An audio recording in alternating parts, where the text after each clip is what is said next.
Barakatha Yahweh, Barakatha Yahweh Shai, Barakatha Yahweh, Barakatha Yahweh Shai, Barakatha Yahweh, Barakatha Yahweh Shai, Barakatha Yahweh, Barakatha Yahweh Shai, Yahweh, Ba'ashem, Yahweh Shai, Wa Barak, Wa Rapah, Wa Kazak, to the apostles, elders, and the brethren throughout the four corners. Back out with another another video, and I've been thinking on this subject and pondering on it, and putting together a little information on it for a while. And I just wanted to wait till after the president gave his State of the Union address, which was on Tuesday, which was a day ago. And at the State of the Union address, he didn't call for a national emergency, not just yet. He still has until the 15th of February, which he gave for about, I think for 3 weeks. He opened the government for basically 3 weeks to try to come to an agreement with these people over building the wall. But now I want to go back before the shutdown actually happened to an article that came out on December 10th, 2018. Now the article says DHS, which is an abbreviation for Department of Homeland Security. Department of Homeland Security says Americans need to start prepping for up to 6 months without electricity. Now, this was a statement issued by the Department of Homeland Security on December, the date here on this article says December 10th, 2018. That's about 12 days before the shutdown began. Now, what they're speaking about is, I'm going to read further down. It says, in a new report from the President's National Infrastructure Advisory Council, the abbreviation for that is NIAC. It's called NIAC, National Infrastructure Advisory Council, and published by the Department of Homeland Security, the government is urging the public to prepare for up to 6 months without electricity, transportation, fuel, money, and health care. Right? So you have to prepare for no transportation, no fuel, money, or health care. Because if there's an attack on the electrical grid, what's going to happen is you won't be able to move around in your vehicle, because how are you going to get fuel? When you go to the gas station, all of those gas pumps is controlled by what? Electricity. So they have to turn the power on so that way to the pumps, so the pumps can pump gas into your car. When you go up to the ATM to go and get money, or even into the bank, when you roll up to the ATM, there has to be power, so the ATM, you can put your card in and put your code in to get money out the ATM. Oh, and healthcare. Now, if you can't move around, how are you going to get to a hospital if you need healthcare? Hospitals are going to be what? Compromised and closed. They're going to be working off of backup generators. And then when the backup generator goes, they're done. So how are you going to get to the hospital? How is an ambulance going to get to you when they can't get fuel to ride in the ambulance to come to your house? These are all things that's going to be affected just by simply one thing, the power going to, there's being a power outage. All of these things will be affected. Now it says, DHS is warning that the electricity grid is now the prime target of terrorists, and says Americans need to be prepared for a power outage of up to 6 months. The report says that people no longer keep enough essentials within their homes, reducing their ability to sustain themselves during an extended, prolonged outage. We need to improve individual preparedness. So they're telling people to go out here and prepare in the event of a power outage, right? And DHS is telling people that you should stock up. They're saying that you should stock up for 6 months. I'm going to read it again. DHS is warning that the electric grid is now the prime target of terrorists, and says Americans need to be prepared for a power outage of up to 6 months, right? So they're telling you to prepare. Department of Homeland Security is telling you to prepare for a power outage of up to 6 months. Now, this right here all sounds like the movie plot for the movie Die Hard 4 with Bruce Willis. The movie was called Live Free or Die Hard. And in the movie, he was picking up this computer hacker that he was picking up this computer hacker and he was supposed to deliver him to the FBI.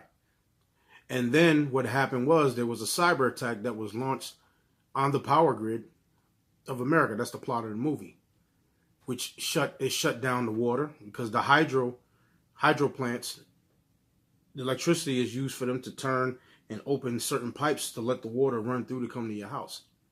It's controlled through electricity. So electricity was shut down.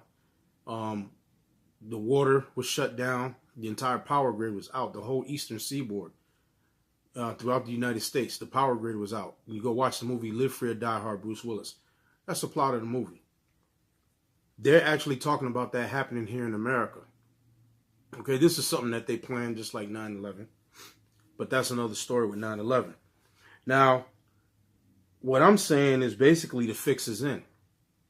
Because DHS is telling people to prepare for, in other words, store provisions and food for up to 6 months. Because they say it's going to take about 6 months for them to get the power restored. With generators and the transformers and things that are going to be destroyed during this event. So they're saying it's going to take them up to 6 months before they can get power back online. So they're saying for you to go out there and store up food for up to 6 months. Now, I'm saying that the fix is in. Why am I saying that the fix is in? Because America has for a long time had laws on the books, a law called the Anti-Hoarding Act. And it stems back. I believe originally there was a law on the books, I think in 1950, 1953, something like that, which was dealing with, hoarding of food and stuff like that. And it's been ratified throughout the years. So I'm going to come to the point of the 70s. Now, there's a book that Apostle Tahar introduced to us. This is before we were known as GMS, back in the early mid-90s, or I'll say 95. It's called Satan's Angels Exposed by a man named Salem Kerben. This book was written in 1980. And when you read the history on this guy, Salem Kerben, you read in here, he gives you a little information about him. And he's speaking about that in 1978, he had the idea to write this book. But it wasn't until 14 months later that he actually wrote the book. And then the book was actually published in 1980. So he has a chapter in here in Satan's Angels Exposed, and the chapter is called The Trilateral Commission, America's New Secret Government. Now on page 217 it says this. At the bottom it says, towards socialized government. It says, in the past few years, we have seen the continued gradual approach to centralized government control of our lives through socialistic programs.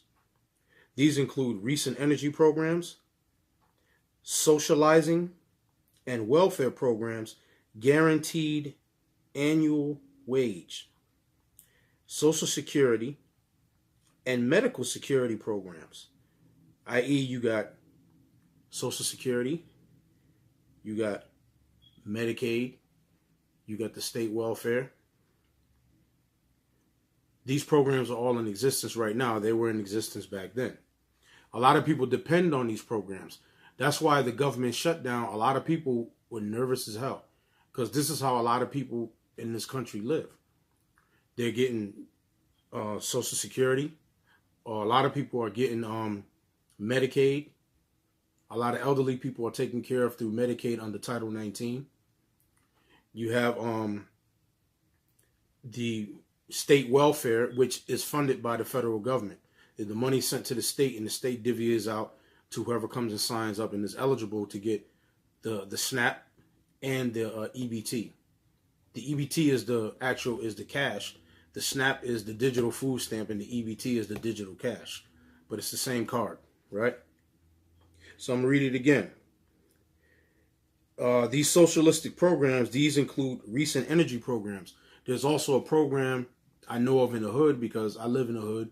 I got family members, cousins, friends, different associates who their mother, their grandmother, their girlfriend is on an energy program where they pay your energy, they pay your gas bill for 6 months, or from, I think it would be from like December, January, February, March, somewhere to maybe up until April when the weather breaks.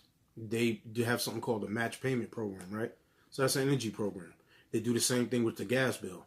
So to get you through the winter, and then when you get to the warm weather, you got to pay the bill down till the winter comes back again. Then you sign up for the program again, and they help you. It's like a match payment thing. You pay $50 every 2 weeks. They pay $50, a match payment or something like that. But now, it says, these include, I'm going to read it again from the top. In the past few years, we have seen the continued gradual approach to centralized government control of our lives through socialistic programs. These include recent energy programs, socializing and welfare programs, guaranteed annual wage, Social Security, and medical security programs. On the surface, they may appear beneficial, but they all eventually will lead to a people who become subservient, submissive to Big Brother. And we've seen that with this government shutdown. People were freaking out. Not just the government workers. A lot of government workers, they were going bonkers because they work for the government. They get a check working for the government. Now, but then you have the people that depend on these different services, Social Security, food stamps, Medicaid, so on and so forth. People were really biting their nails trying to figure out what the hell they're going to do. But now let me read on. Page 219. Perhaps you did not realize that the U.S. government can freeze your bank account. See, the government can freeze your bank account, and it's going to go on to explain how they can do it. The president now has the power to announce the existence of a national emergency.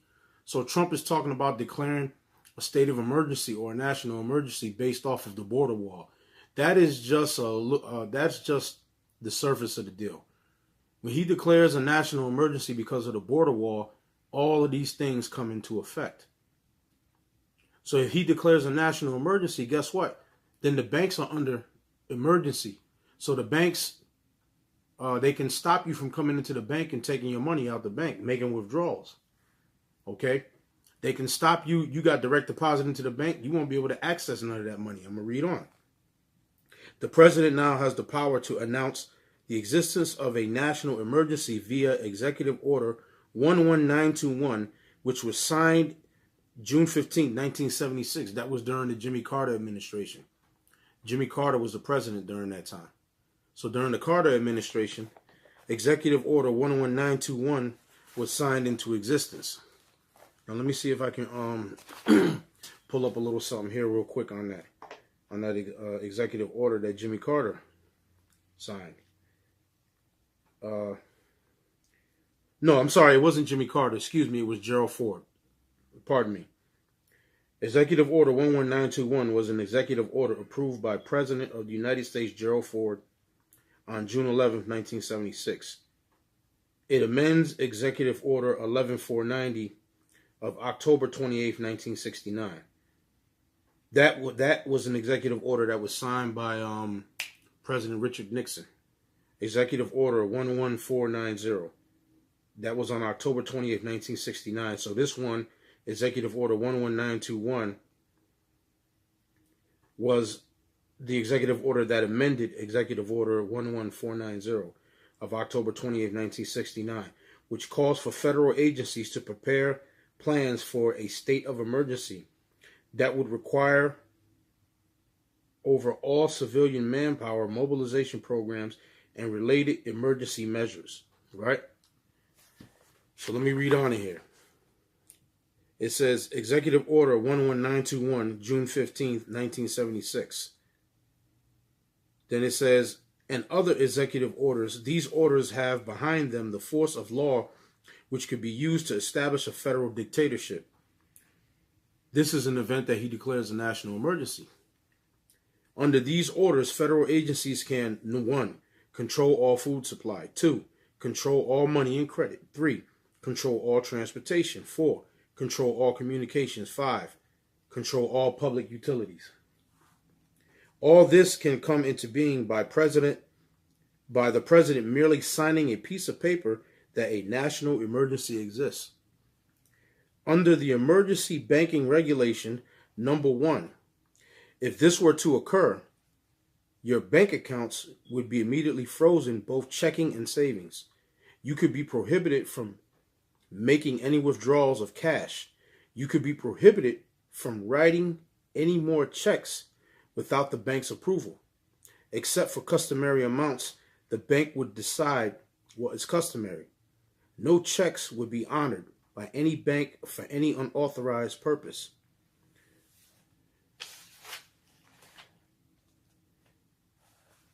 So you see what I'm getting at, why I'm saying that the fix is in. Because he's talking about declaring a national emergency because of the border wall. Well, when the president declares a national emergency, what's going to happen is these executive orders that are already on the books, they come to life and they come to fruition and they can act on them. Now, I want to go and read something else. I want to read some more information about the executive orders, because in 1994, when President Bill Clinton was in office, President Bill Clinton, he signed executive orders into existence. And let me see if I can pull this up with President Bill Clinton. He signed this into law. Let me see if I got to find it.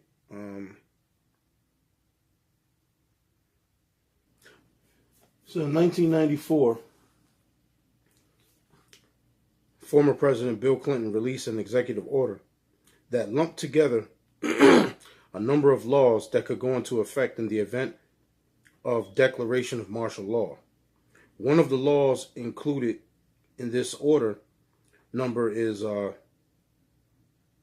10998, allows the federal government to seize hoarded food supplies from both public and private sources. Now let me go back to the top of the page. It's called Anti-Hoarding Law. It says federal anti-hoarding laws have nothing to do with regulating people who display compulsive junk collecting habits. If you ever seen that show, I think it's on A&E. It's just called American Pickers, and they go to people's houses deep in the Midwest or in the South, and they got all kinds of junk from the turn of the century around. That's not deemed as hoarding. What's deemed as hoarding is when you're hoarding food, and you have storages of food put up. That's considered hoarding according to the anti-hoarding laws that the federal government has on the books, which is where these executive orders come into play. It says, within the United States, these laws take effect under martial law, so as to ensure citizens may access food in the occurrence of a catastrophic event. I'm going to read again. In 1994, former President Bill Clinton released an executive order that lumped together a number of laws that could go into effect in the event of a declaration of martial law, which is a national emergency. One of the laws included in this order, number 10998, allows the federal government to seize hoarded food supplies from both public and private sources. So that's why I say that the fix is in. Because you have these anti-hoarding laws that are on the books, right? That were legislated from the executive branch. That's why they're called executive orders, because the president operates from the executive branch. So now the Department of Homeland Security is telling people to stock up food for up to 6 months in the event of a attack on the power grid, right? But there's laws in the books that are against you hoarding food. You hoarding basically over a month's supply of food, they can come and take all of your storage from you. So now you have these people that been on, I think it could have been the History Channel. Some years ago, they had shows about people who were preppers. They call them doomsday preppers. You stupid preppers put yourselves on Front Street because they know exactly where you at and what your supplies are. And you best bet when it's a state of emergency is declared, the government, they're going to come and take your shit from you. And not just you, anybody else that got any stores of anything out there. You got ammunition stored up, you got food stored, you got ammunition stored, they're coming to take it. And those people who are preppers, you basically gave them a roadmap right to where you at. By putting yourself on Front Street, letting the History Channel do a documentary on you, showing how you got skids of dried beans and rice, and you got canned goods all stored up, and you're living up in the mountains. You're living you're living in areas where you believe people can't get to you. Well, people are gonna get to you. And later on in the lesson, I'm gonna read a couple scriptures about that too. But the whole thing is the fix is in, because the Department of Homeland Security is telling people to stock up for 6 months, but you have these laws on the books that the government can enforce in the event of a national emergency. Next week, the 15th is on a Friday. If they don't come to a resolution on the border wall, President Trump is going to declare a national emergency. What comes into effect? These executive orders. Now, now let me go back. I'm going to go back again, because President Obama, everybody loves, Barack Obama. Barack Obama, during his tenure, especially on March 16, 2012, Barack Obama signed something into law, okay? He signed something into law, and as a matter of fact, what he signed into law on March 16, 2012, it absorbs the executive order 11490 that Richard Nixon signed back in 1969. That executive order that Obama signed, Nixon's order is, it was resolved and changed. It was resolved and it was changed over. It was given another executive order, and it was amalgamated into what Obama passed in 2012, which is called the National Defense Resource Preparedness, which is known as the NDRP. Now, under the NDRP, let me just go back into here, and under the NDRP, with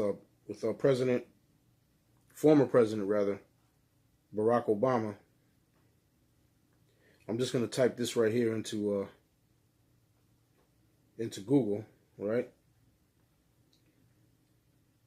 I'm just going to type this in here. Executive Order 11490.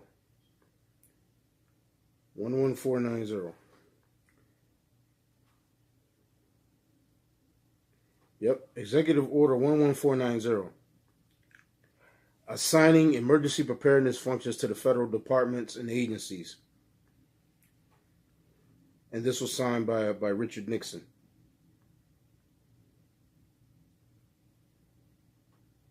So now let me go back.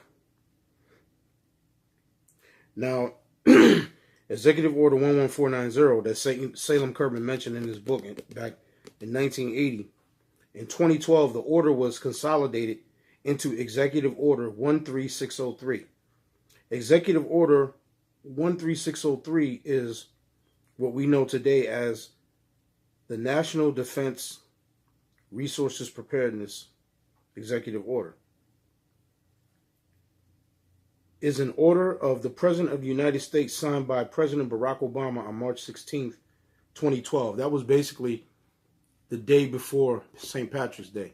Back in 2012, March 16th was on a Friday.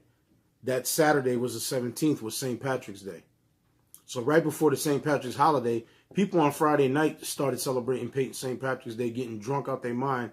All these bars and pubs was full of people getting drunk out their mind. They weren't paying attention to this. And then the very next day was St. Patrick's Day, the 17th. People were getting shit-faced all over the place. They didn't give a damn about this. Now, I'm going to read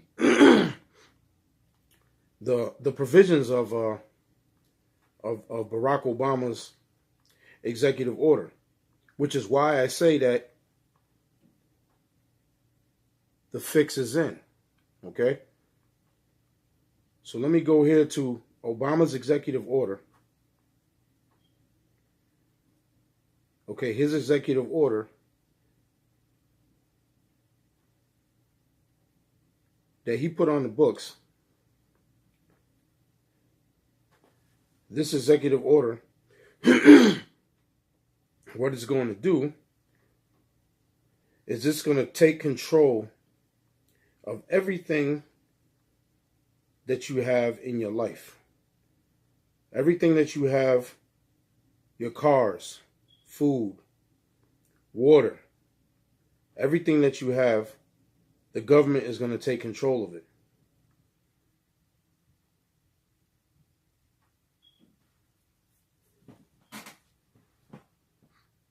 Now, under Obama's National Defense Resource Preparedness that Obama signed on March 2012, you have Section 801, which is, you got to scroll down in the act all the way pretty much to the bottom. And when you get to Section 801 definitions, it says, in addition to definitions in Section 702 of the Act 50, United States Code, APP 2152, the following definitions apply throughout this order. Civil transportation, in other words, the government takes control of Section 801, subsection A. Civil transportation includes movement of persons and property by all modes of transportation in interstate, intrastate, or foreign commerce within the United States, its territories and possessions, and the District of Columbia, and related public storage and warehousing ports, services, equipment, and facilities such as transportation carrier, shop and repair facilities. Also shall include direction, control, and coordination of civil transportation capacity regardless of ownership. So regardless of who owns whatever transportation that they deem necessary that they need, the government, they're going to take control of it. They can come and take it. Now let me skip down to B, Section 801, subsection B. Energy means all forms of energy, including petroleum, gas, both natural and manufactured, electricity, solid fuels, including all forms of coal, coke, coal chemicals, coal liquefaction, and coal gasification, solar energy, wind, other types of renewable energy, atomic energy, and the production of conservation, use, control, and distribution, including pipelines of all of these forms of energy. Subsection C.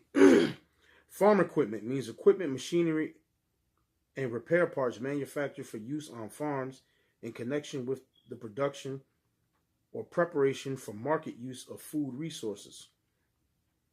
The government can take over Section D. They can take over farm equipment. Subsection D says they can take over fertilizer, which is manure you use to, if you want to plant a garden, you get some manure and put it in there, and then you drop your seeds and you plant a garden. The government takes over fertilizer, and you use it as used on the farms too. D, fertilizer means any product or combination of products that contain one or more of the elements nitrogen, phosphorus, and potassium for use as a plant nutrient. So if whatever you're using for a plant nutrient to grow your own little garden in the backyard, or if you're a farmer, right? The government takes control of fertilizer. It says here, Section 801, subsection E. Food resources means all commodities and products, simple, mixed, or compound. It says simple food, mixed, or compounds, which, like, you go to the store and you get like you get the noodles in the bag, and it already, you have to boil the noodles, you add milk and put the seasoning pack in it, and you got instant beef stroganoff, or like you got hamburger helper, right? That's in a pack. You put the ground beef in there, you hook the noodles up, and you hook it up, and now you got beef stroganoff, like that. Well, it says simple, mixed, or compound, or components to such commodities or products that are capable of being ingested by either human beings or animals. So even if you got food for your cat and your dog, they can take that too. It says, irrespective of other uses to which such commodities or products may be put at all stages of processing, from the raw commodity to the products thereof in vendable form for human or animal consumption. So you got the food in its raw state and then it's processed, and like hell, you got food in vending machines, right? They take that food too, right? And a vending machine is packaged. The government takes control of that too. So that's why I say it's a setup. The fix is in. With the DHS putting out this report, the fix is in. The fix is in on the government people, and especially on the 12 tribes of Israel, because you damn sure directly are going to be affected by all of this. You're affected by this government shutdown right now, and this is just a little shutdown. Okay, it went about a month and a half, and then they reopened the government for 3 weeks, and it's going to be shut down again. But if the president declares a national emergency, all of these laws come into effect, which none of you people out there have been paying attention. A lot of you black people in the ghetto, you don't even know that this exists. A lot of you, you're in goddamn La La Land, but you know what? The game is over. La La Land is over with. Let me read on. It says, food resources also means potable water packaged in commercially marketable containers, right? So if you have water that's in a commercially packaged container, like you got Evian bottled water, or you got Poland Spring bottled water, whatever, right? Government takes control of that. It says commercially marketable containers, all starches, sugars. Black people love sugar, right? Starches meaning you got bags of potatoes, you got bags of rice. Those are starches. Sugars, bags of sugar. Vegetable and animal or marine fats and oils. You got corn oil, vegetable oil that you use for cooking or whatever, peanut oil. They take it. It says vegetable and animal or marine fats and oils, seed, cotton, hemp, and flax fiber, but does not mean any such material after it loses its identity as an agricultural commodity or agricultural product.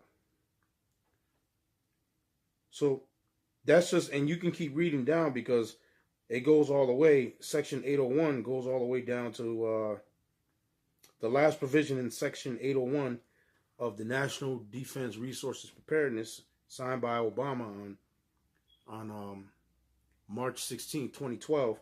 The last provision in section 801, subsection N. It says, water resources means all usable water from all sources within the jurisdiction of the United States that can be managed, controlled, and allocated to meet emergency requirements.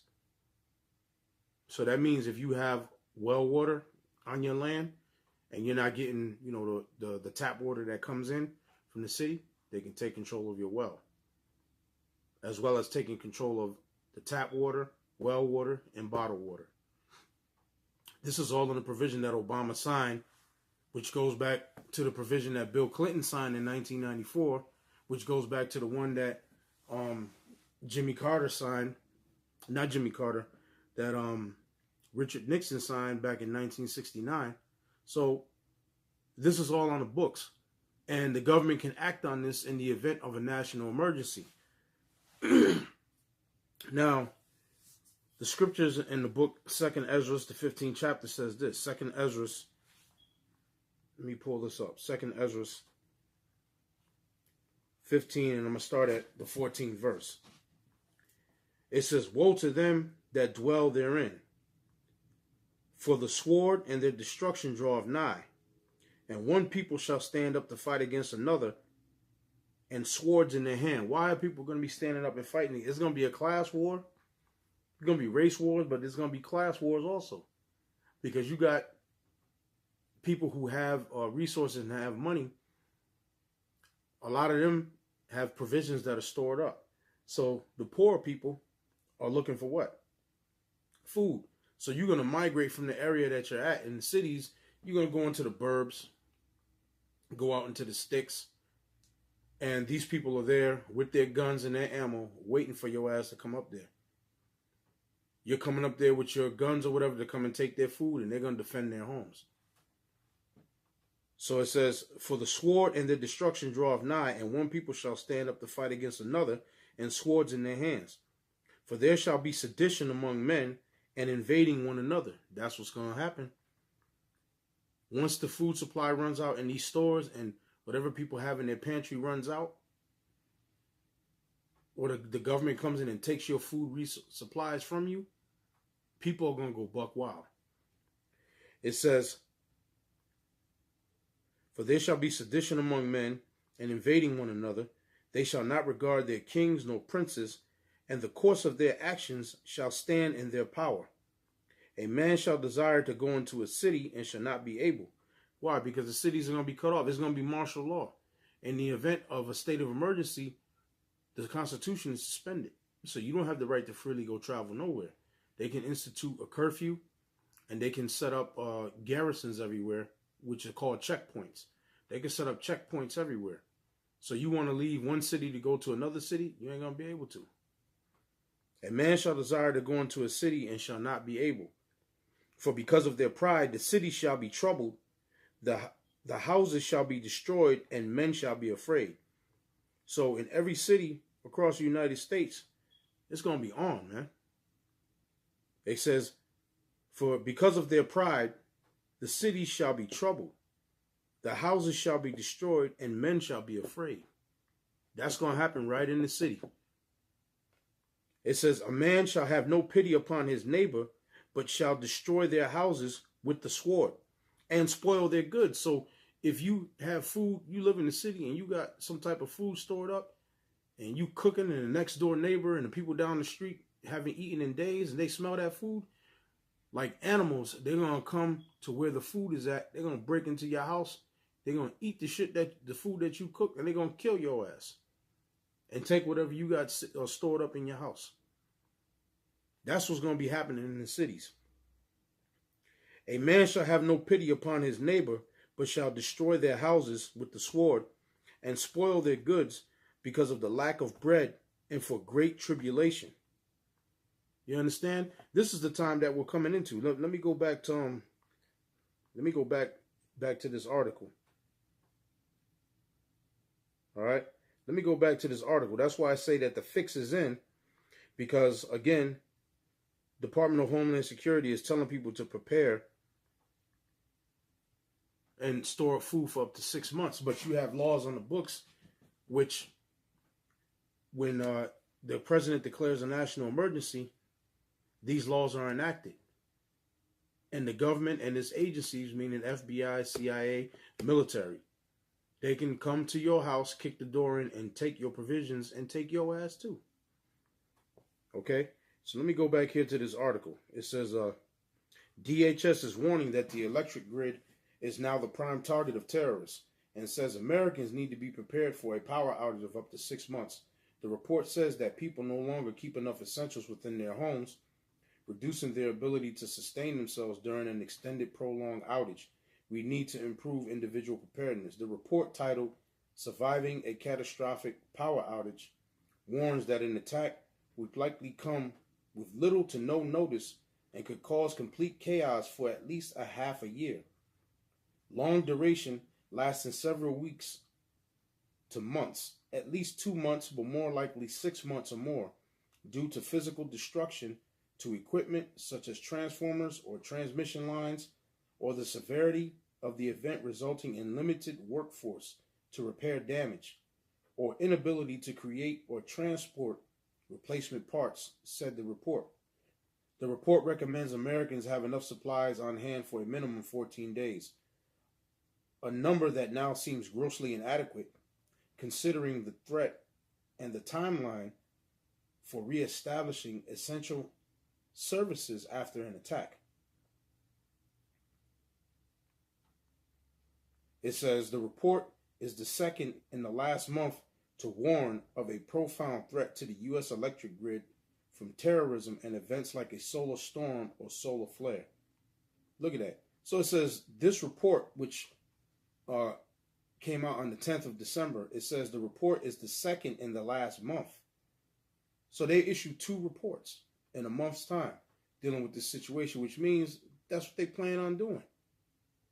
They plan on sabotaging the electric grid and causing a power outage. It's the government that's going to do it. It's not the terrorists. Remember, the terrorists are funded by the government. Al-Qaeda was funded by who? The CIA.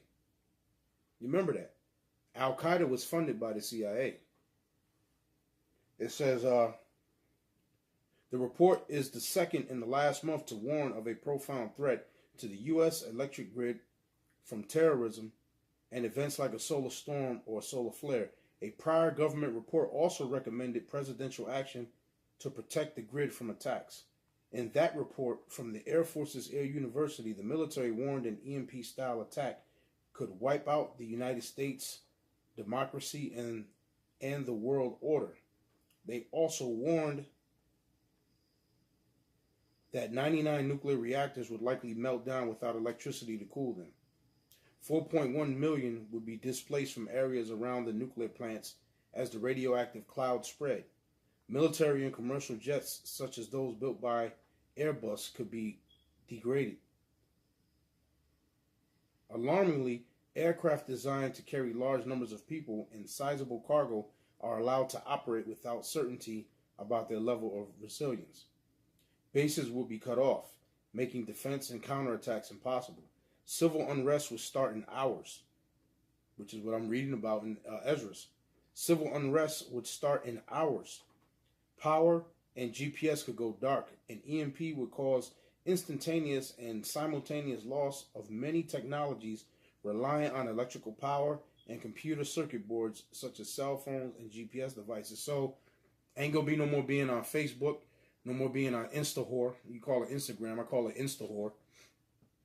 You won't be able to get on Facebook, InstaWhore. You won't be able to look at YouTube or look at videos. Your phone will be dead, totally dead. And you'll be lost, because if you don't know your way around and know the highways, and you always plug everything into the GPS and you follow wherever and you don't have a sense of direction, you're screwed because you're lost. It says failures may include long-term loss of electrical power due to loss of emergency generators, sewage, freshwater, banking, landlines, cellular service vehicles. 18 months or more are required to replace key elements of the electric grid that will be damaged or knocked out. So again, that's why I'm saying that based on this report by the Department of Homeland Security, I'm saying that the fix is in. Because all of the laws that are in place to hinder you in the event of a national emergency. And they're telling you to store up goods for 6 months. But then they can turn around and come and take all your shit from you in your house where you have it stored. So now let me go back to the scripture. I'm going to end off with, I'm going to read 2nd Esdras, the 16th chapter, and read on down. And then I'm going to end this lesson off. 2nd Esdras 16. And I'm going to start at about the 17th verse and just read down. Because this entails the time that we're in, and what the time that we're in and what we're about to encounter in these next up and coming months, next year, the next up and coming months leading into the next year, what we're about to encounter, what we're walking into. 2nd Esdras 16 and 17. Woe is me, who will deliver me in those days? The beginning of sorrows and great mournings, the beginning of famine and great death, the beginning of wars, and the powers shall stand in fear. The beginning of evils, what shall I do when these evils shall come? We're going to pray to Yahweh Hashem Yahushua that he deliver us. That's what we're going to do. But with the rest of you out there, I don't know what the hell you're going to do. Verse 19, behold, famine and plague, tribulation and anguish are sent as scourges for amendment. So these are things, famine and plague. Plague means diseases. With the hospitals being shut down, you won't be able to go and get your medication. You can't go into the pharmacy to get your medication. So you're going to have outbreaks of all kinds of plagues because people aren't able to get their medication. If you're unable to have certain nutrients in the body so the immune system can build an immunity to fight off certain diseases, things are going to run rampant in the body. Like one thing that affected the Pilgrims when they came over here, to Plymouth Rock, it was called scurvy. Scurvy develops in the body when you have a lack of citric acid in the body, which is vitamin C. When you have a lack of vitamin C in your system, the body develops scurvy. So they thought that scurvy was a disease that was in the hull of the ships that they came across from England on, but scurvy was a result of the body not having vitamin C. So then you developed a condition called scurvy and you were dropping dead. 50% of those pilgrims that came across on that voyage, they dropped dead, okay, because of lack of vitamin C.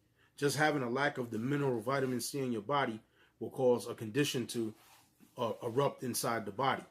So that's what's going to happen during this time. Let me read on. Behold, famine and plague, tribulation and anguish are sent as scourges for amendment. It meaning the Lord said he sent these things as scourges for amendment to correct your ass. Famine and plague, to be starving where your body is eating you from the inside out. That the Lord is sending that for an amendment. But for all these things, they shall not turn from their wickedness, nor be always mindful of the scourges. Behold, victuals shall be so good, cheap upon earth, that they shall think themselves to be in good case. And even then shall evils grow upon the earth, sword, famine, and great tribulation. Even the victuals. Again, like they have these deals where you could get 10 for $1 each, but you got to buy 10 of this and 10 of that. You're like, damn, this is good. You know, this is cheap. Victuals shall be so good. So people are thinking they're in good case. Everything's all right. You know, the country's doing good and all that. Nope. You're thinking yourself to be in good case, but the worst is yet to come. For many of them that dwell upon the earth shall perish of famine, and the others that escape the hunger. Now, if you escape the famine, the sword is there to destroy you. So you might escape the famine. You might break into a place that has food and you sitting there eating the food. Then another person comes with a gun and kills your ass. So you escape the famine from one place. Now you're getting killed. It says, let me read it again. For many that dwell upon the earth shall perish of famine, and the other that escape the hunger shall the sword destroy. And the dead shall be cast out as dung, and there shall be no man to comfort them. For the earth shall be wasted, and the city shall be cast down. So you're going to have dead bodies all throughout the cities, and what's that? That's going to breed disease. Because those dead bodies not being buried, you're going to have decay and the filth and the odor of the bodies decaying, of the rotting coming up in the air, and that's going to cause other conditions and other things to break out. Because it's unsanitary being around dead bodies, dead decaying bodies. That's going to be another outbreak of diseases right there. All right.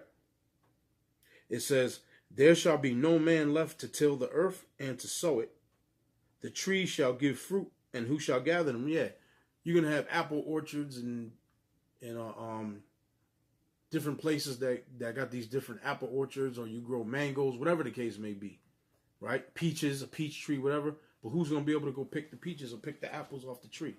There ain't going to be nobody there to go get them. The grapes shall ripen, and who shall tread them? For all places shall be desolate of men. Numbers of people is going to be cut down.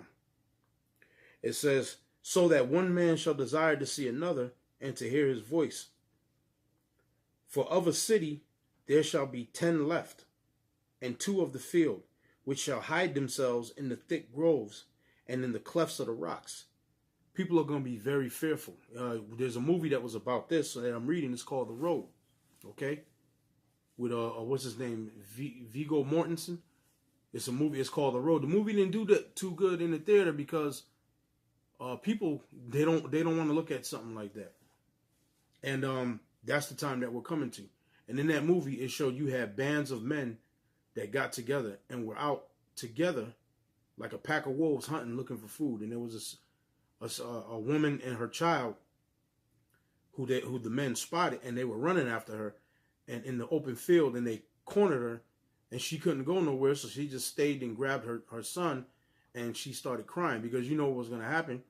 They're going to kill her son and eat him, and they're going to take her and pop the hell out of her for a few days, and then when they get hungry, they're going to cook her up and eat her. Go watch the movie The Road starring Viggo Mortensen, right? I believe that's his name. It says, "For of a city there shall be 10 left, and 2 of the field, which shall hide themselves in the thick groves and in the clefts of the rocks. As in an orchard of olives, upon every tree there are left 3 or 4 olives. Or as when a vineyard is gathered, there are left some clusters of them that diligently seek through the vineyard. Even so in those days there shall be 3 or 4 left by them that search their houses with the sword." So we was reading about the government coming in and taking your provisions. People are going to come searching people's houses with the sword. What? Looking for what? For food. I Am Legend with Will Smith. What was he doing? He had a map and he was going house by house with a gun, checking for those dark seekers. And then he was finding ragu pasta. He was finding pasta and different food, non-perishable foods that he was taking and putting in a bag with him and bringing it back to the place where he stayed. Because there was an outbreak of the Crippen virus. The movie took place in New York, but it happened all throughout the country, right? So that's what this is talking about, and that's what we're coming to. So that's a visual example of what I'm reading in the scripture. It says, "Even in those days there shall be 3 or 4 left by them that search their houses with the sword. And the earth shall be laid waste, and the fields thereof shall wax old, and her ways and all her paths shall grow full of thorns, because no man shall travel therethrough." Again, they showed that in I Am Legend. You had weeds and grass growing up out of the asphalt and out of the concrete, because why? There was nobody there to cut none of that stuff down. So you had growth everywhere, on buildings, on the sidewalk, everywhere. It says, "And there shall be laid waste, and the fields thereof shall wax old, and her way and all her paths shall grow full of thorns, because no man shall travel therethrough." Verse 33, "The virgins shall mourn, having no bridegrooms. The women shall mourn, having no husbands. Their daughters shall mourn, having no helpers." Because a lot of men are going to be dying. You think it's a shortage of men right now. A lot of men are going to be dropping dead, be getting killed brutally during this time. And women too.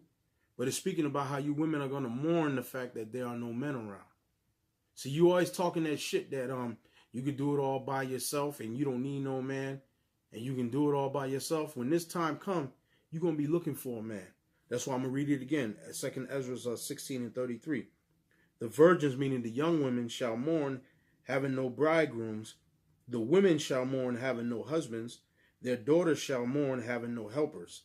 Verse 34. "In the wars shall their bridegrooms be destroyed, and their husbands shall perish of famine." So that's pretty much all I wanted to say about the Department of Homeland Security article that came out roughly about 2 months ago, dealing with the situation of there being a possibility of the electric grid being attacked and there being a power shutdown and everything is going to be affected. You won't be able to go to the gas station because the gas pumps are controlled by electricity. You won't be able to go to the bank and get money out your ATM because that's controlled by electricity. You won't be able to, you ain't going to be able to go to the store to go buy any food because the stores are going to be shut down. Okay, the stores are going to be shut down and there's not going to be no food in the store anyway. People are going to panic and they're going to go buy everything up.